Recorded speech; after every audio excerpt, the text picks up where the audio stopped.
할렐루야. 오늘 전할 제목은 우리의 성소와 시온이신 예수 그리스도입니다. 오늘 읽은 말씀에 보면 하나님은 성소에서 너를 도와주시고 시온에서 너를 붙드신다고 말씀합니다. 성경에서 성소와 시온은 하나님이 계신 곳을 의미합니다. 이것을 또 좀 더 나누면 성소는 거룩한 곳, 하나님이 계시는 곳으로 협의의 의미를 가진다면 시온은 하나님과 성도들이 함께 있는 보다 넓은 의미라고 말할 수 있습니다. 계시록 14장 1절에 보면 어린 양이 구원받은 성도들 14만 4천과 함께 시온산에 섰다고 말씀합니다. 미가서 4장 7절에 보면 하나님의 통치가 그 백성들 가운데서 이루어지는 곳을 시온이라고 말했습니다. 또 오늘에 적용한다면 교회라고도 할 수가 있습니다. 하나님은 그 하나님이 계신 거룩한 성소에서 우리를 도와주신다고 말씀합니다. 하나님은 우리가 있는 현장까지 오시지 아니하시고 그가 계신 성소에서 우리를 능히 도우실 수가 있습니다. 하나님이 우리를 도와주실 때 우리가 있는 곳으로 내려올 필요가 없죠. 그저 하늘에서 하나님이 말씀으로 또 그의 능력으로 때로는 천사들을 보내서 또 하나님은 성령의 권능으로 우리들을 도와주실 수가 있습니다. 백부장이 예수님께 나와서 우리 하인을 고쳐달라고 했을 때 내가 너희 집에 가자라고 말할 때 백부장이 뭐라고 했습니까? 말씀만 하옵소서. 그러면 내 종이 낫겠나이다. 하나님은 우리를 고쳐주기 위해서 우리 현장까지 오실 필요가 없죠. 그곳에서 말씀하시면 그 하인의 종이 백부장의 집에 있어도 고침을 받는다고 말씀을 했습니다. 하나님의 전능하심을 말씀합니다. 하나님은 우리에게 와서 우리의 사정을 다 알아보고 미주알 고주알 네가 어떠냐 이러냐 무슨 의사가 환자들을 문진하듯이 그렇게 해서 우리의 어려움을 아시고 네가 그래 내가 도와주겠다 그렇게 하실 필요가 없죠. 하나님은 그가 계신 저 높은 곳 성소에서도 우리들의 모든 사정을 다 알아주시고 또 우리의 신음과 호소에도 귀를 기울여 주시고 우리에게 하나님은 능히 도움을 주시는 하나님이십니다. 얼마나 감사합니까? 우리는 그런 하나님을 우리 아버지로 모시고 있습니다. 오늘도 하나님은 성소에 계시면서 왕들을 세우기도 하시고 폐하기도 하시고 나라를 망하게도 하게 하시고 흥하게도 하십니다. 성령을 보내주셔서 성도들을 하나님의 임재 아래 들어가도록 하십니다. 오순절에도 보니까 하늘로부터 강한 바람 같은 소리가 있어서 각 사람의 머리 위에 임했다고 말씀을 합니다. 성령은 하늘로부터 보내심을 받은 분이라고 말씀했습니다. 하나님은 그 성소에서 세상을 통치하시고 또 심판하십니다. 하나님이 계시는 그 성소에서 도움을 하나님이 우리에게 주신다. 그래서 우리는 하나님 앞에 도움을 얻기 위해서 그의 긍휼하심을 받고 때를 따라 돕는 은혜를 얻기 위해서 은혜의 보좌 앞에 담대히 나아가라고 히브리 4장 16절에 말씀했습니다. 하나님은 하늘에 계시지만 오늘도 우리가 이 땅에서 그 하나님의 보좌 앞으로 나아갈 수 있다고 말씀합니다. 할렐루야. 하나님의 나라를 이 땅으로 모실 수가 있습니다. 하늘에 계신 하나님의 성소를 이 땅에서 우리가 들어갈 수가 있다는 말씀이죠. 아멘. 은혜의 보좌 앞이라는 것은 시온자가 있는 곳, 하나님이 계신 지성소를 말씀합니다.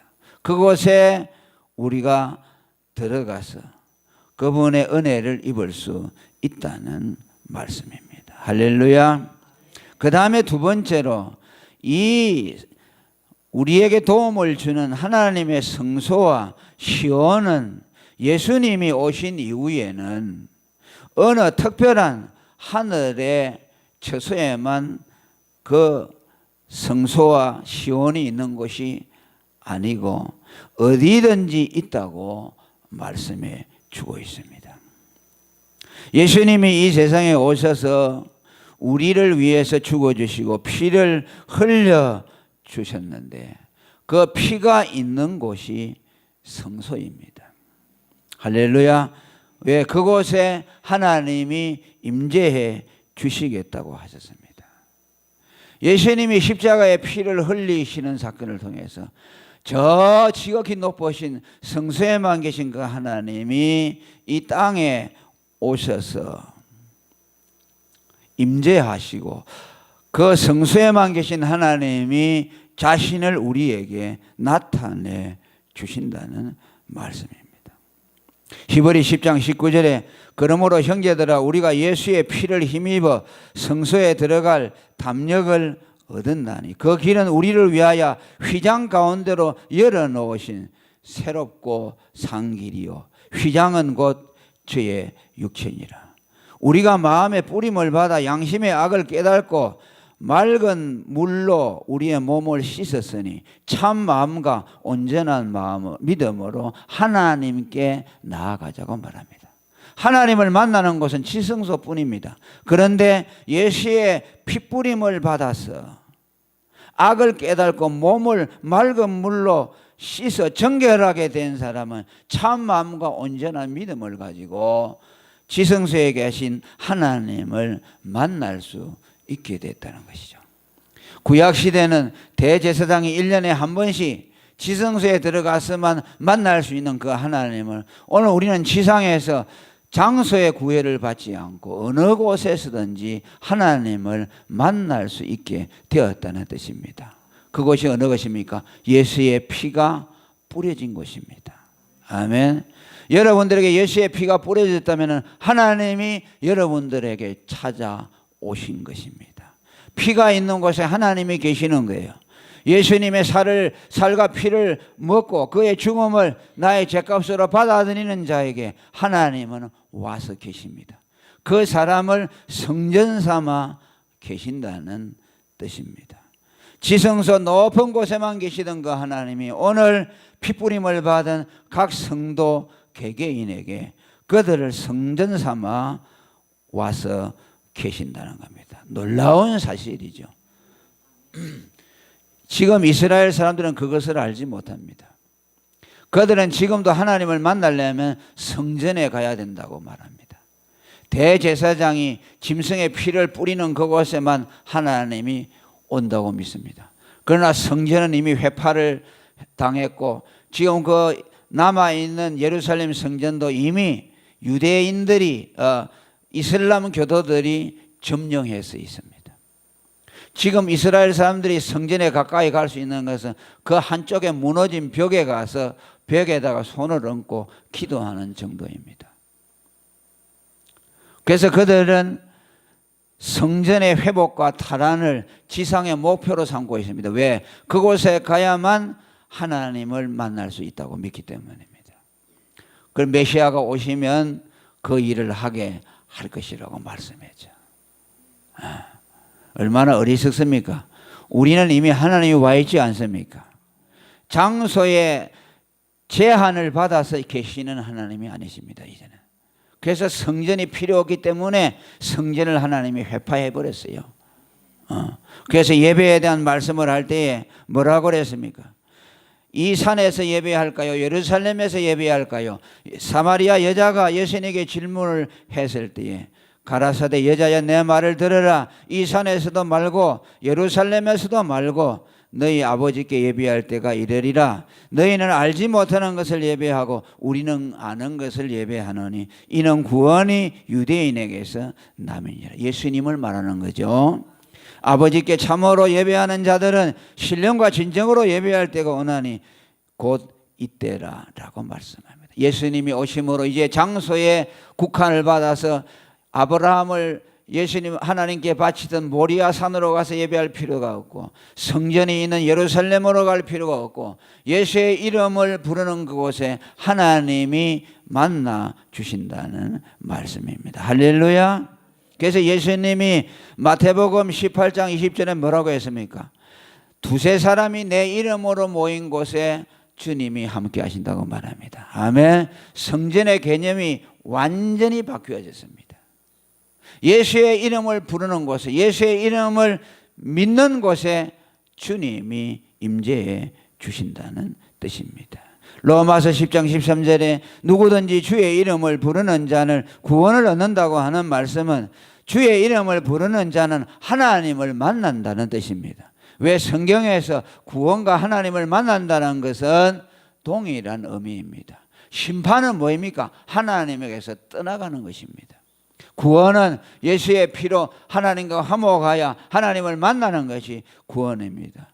이 말은 무슨 말입니까? 예수의 이름을 부르는 곳에 하나님이 나타나서 그를 만나 주신다는 뜻입니다. 하나님의 도움의 성소 역시 우리는 예수님에게서 그것을 다시 재발견하게 되었습니다.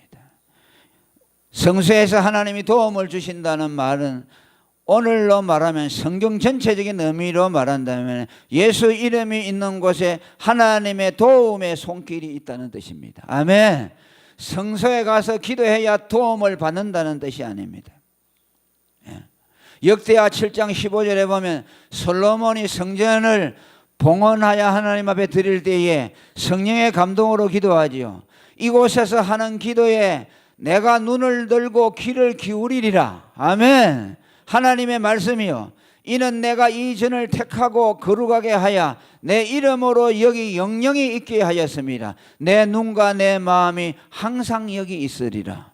솔로몬이 지은 성전 안에 하나님이 그의 이름을 두시고 그곳에 하나님의 언약을 두시고 내가 그곳에 내 마음을 항상 두리라고 말씀을 했습니다. 그러나 바뀌어졌지요. 성전은 회파되었고 이제 그러면 어디에서 이 약속이 실현됩니까?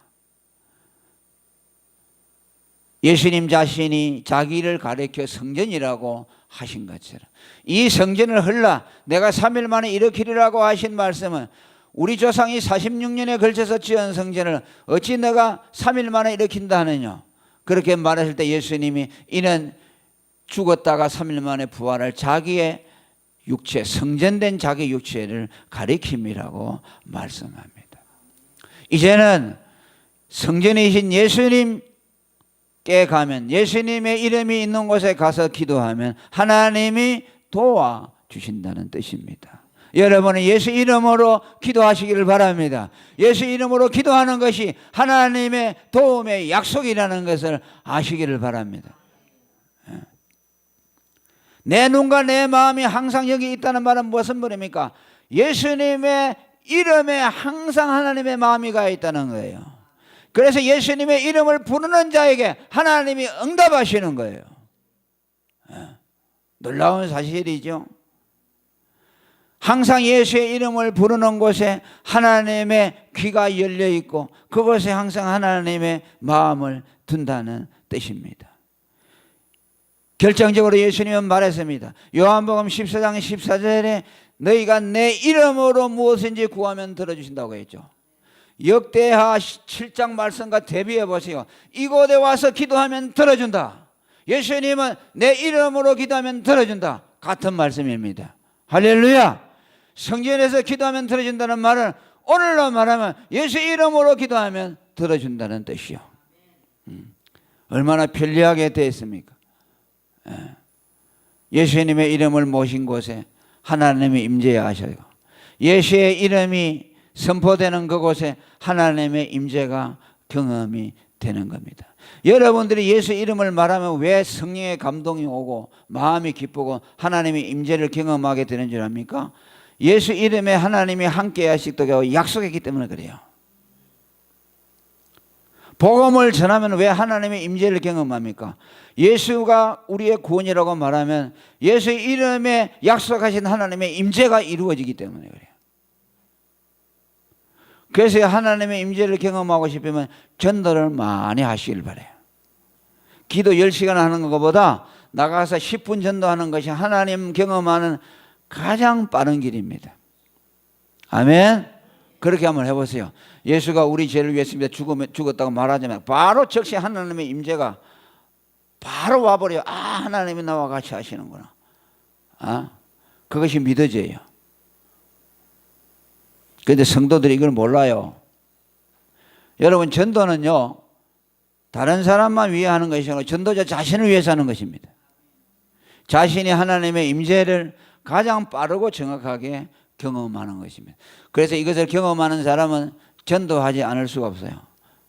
전도하니까 막 마음이 기쁘고 하나님이 나와 같이 한다는 것이 확실하게 믿어지고 천국이 믿어지고, 아멘.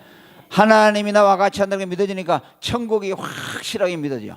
여러분이 전도하시면은 천국이 믿어집니다.